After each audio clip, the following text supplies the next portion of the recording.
पृथ्वी सूर्य चारिपटे बुलुची हेले पड़ुनी केमिति सतरे कोन एते विशाल पृथ्वी बुली पारुची देखंतु पूरा दृश्य 1,28,000 फुट महाकाशरू डेई पृथ्वी रे पहुंचिले ऑस्ट्रेलिया वैज्ञानिक कैमरा रे कैदेला पृथ्वी बुलिबार स्पष्ट चित्र देखंतु प्रमाण। दर्शक बंधु भगवान को सृष्टि सतरे बड़ रहस्यमय आ बड़ विचित्र। आमे बास करुवा ग्रह पृथ्वी देखा गोल आउ ताहा सूर्य चारिपटे बुलुची बोली एबे भी अनेक लोक विश्वास करने को प्रस्तुत नुहंती।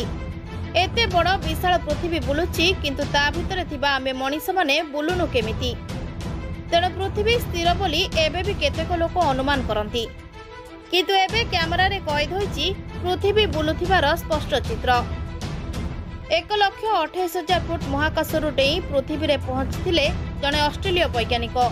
महाकाशरू डेई पृथ्वी रे पहुंचीबा पई 1236 किलोमीटर यात्रा को 4 मिनिट 5 सेकेंड रे समाप्त करथिले।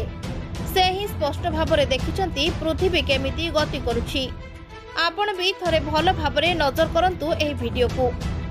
विज्ञान अनुसार पृथ्वी निज अक्षरे घूर्णन करथाय जहार प्रमाण देउथिबा एही वीडियो एबे सोशल मीडिया रे बेस भाइराल हेउची। सोशल मीडिया जुगरे आमे बहुत वीडियो देखु किंतु किछि वीडियो अछि जहा आखि तुरंत विश्वास कर परिबो नाही। जेमिति एही वीडियो रे पृथ्वी घूर्णन करुथबा देखा जाउची।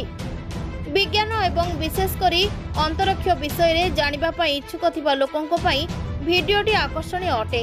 पृथ्वीर आलोक हेतु आपण मिल्की वे लोकायित देखि पारिबे।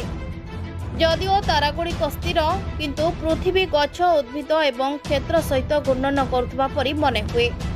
वीडियो उपरे कमेंट देई दर्शक माने एहा केते सुंदर बोली कहितबा बेले जणे उपभोक्ता लिखिचंती सही लोक माने कुआडे गले जो माने पृथ्वी समतल बोली कहउतिले।